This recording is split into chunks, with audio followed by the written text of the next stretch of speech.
Buenas, mi nombre es Arturo Carrasco, perteneciente al laboratorio de microondas. Voy a hablar sobre las experiencias de la práctica 1, la cuales son las interconexiones y operaciones de las unidades transmisoras y receptoras en el kit con el kit del laboratorio.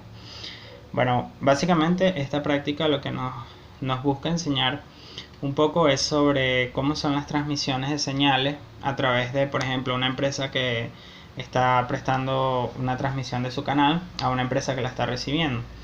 Cómo es esa transmisión, cómo son las partes de modulación, cómo afecta el audio y el video, un poco todas esas partes, ¿verdad? Que pueden perfectamente ser utilizadas, por ejemplo, en una empresa de televisión por cable, por ejemplo.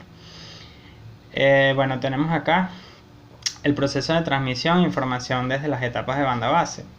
Bueno, el término banda base se refiere a la banda de frecuencias producida por un transductor, tal como un micrófono, un manipulador telegráfico u otro dispositivo generador de señales, que no es necesario adaptarlo al medio que se va a transmitir.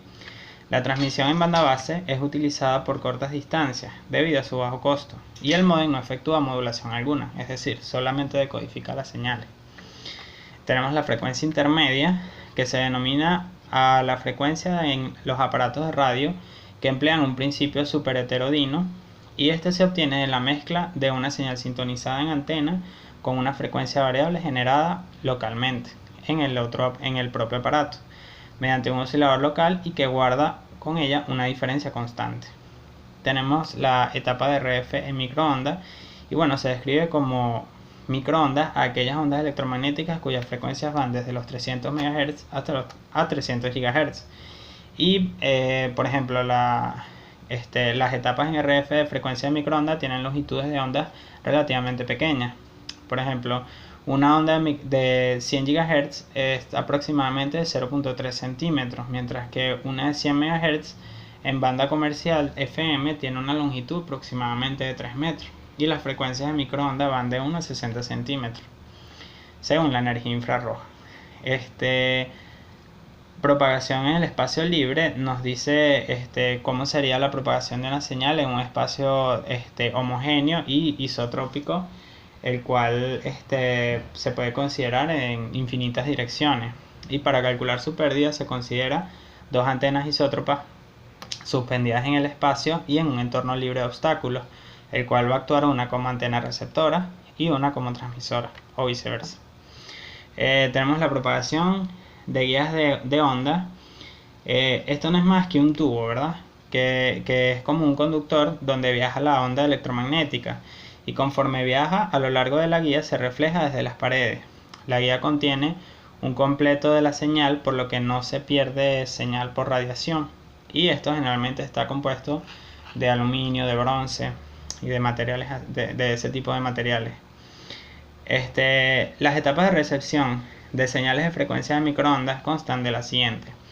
Cuando el usuario final accede a un navegador de internet instalado en su computadora y solicita una información, teclea a través de una señal digital, y esta es enviada a través de una tarjeta de red hacia su módem.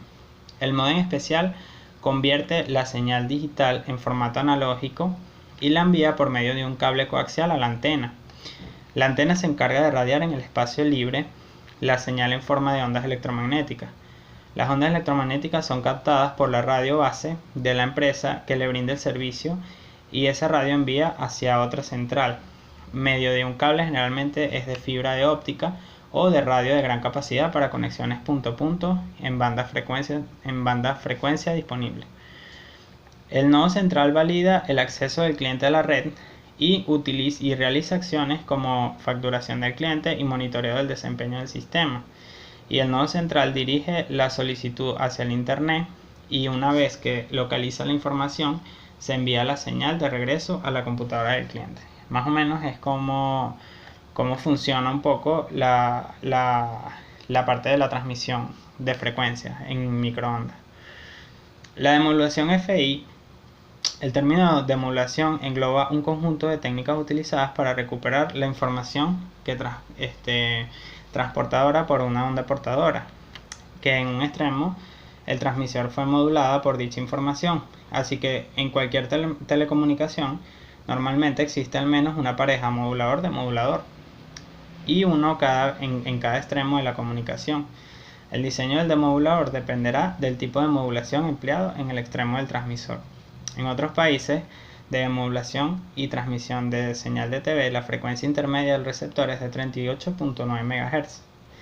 La demodulación a banda base es una señal en la banda base que a menudo está modulada y demodulada para poderlo transmitir. La modulación da lugar a cambiar de puesto la señal hacia la frecuencia mucho más alta que atravesó originalmente.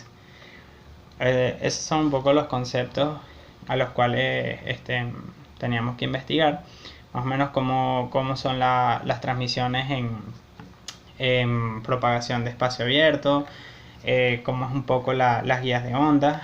Y bueno, en el laboratorio tenemos unos aparatos en donde nosotros conectamos dicha señal y vamos midiendo lo que son la parte de audio y video, por lo menos en la experiencia 1, ¿verdad?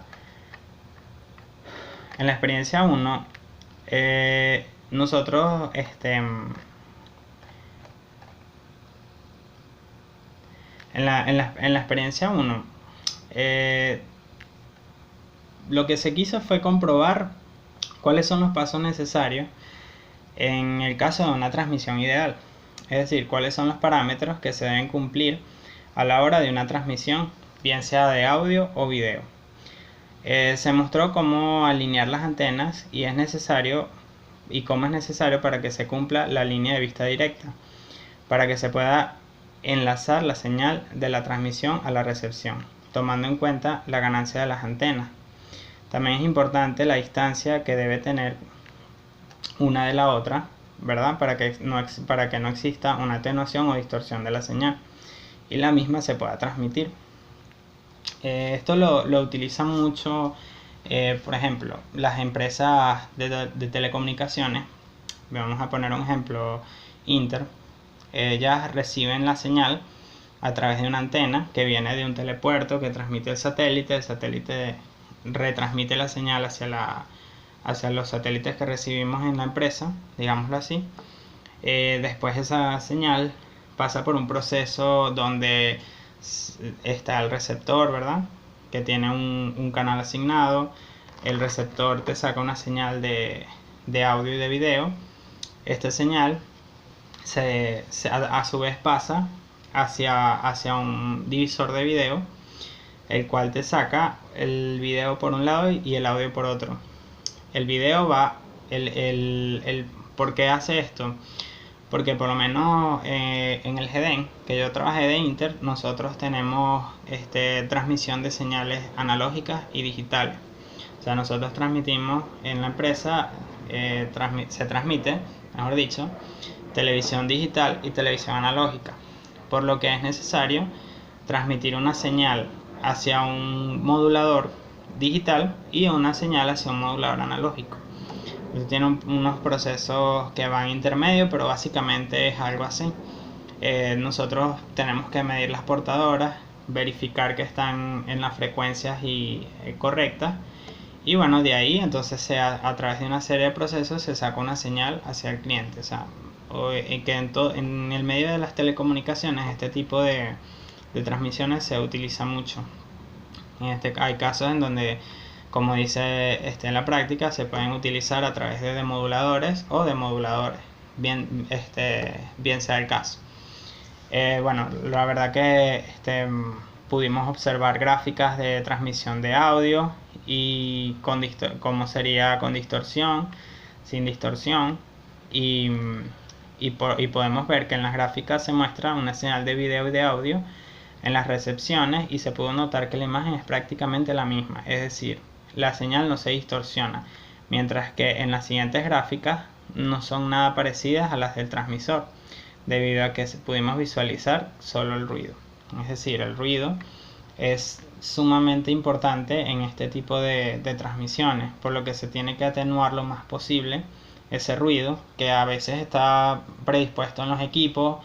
El mismo equipo te puede influir en ese medio de transmisión, Entonces, bueno, ¿qué es lo que se busca? Tratar de atenuar todo lo más posible el ruido, utilizar las frecuencias que son y, bueno, amplificar la señal si es necesario.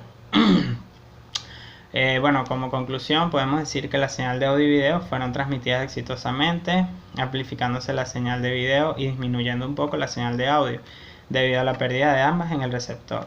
También la distorsión fue mínima debido a la poca pérdida que se originó por parte del transmisor y del receptor, tomando en cuenta la distancia necesaria entre las antenas para así llegar al objetivo el objetivo que nos propusimos en la práctica. Bueno, básicamente fue una práctica bastante buena, donde comprobamos el principio básico de lo que son las transmisiones de señales de audio y video. Muchas gracias y hasta luego.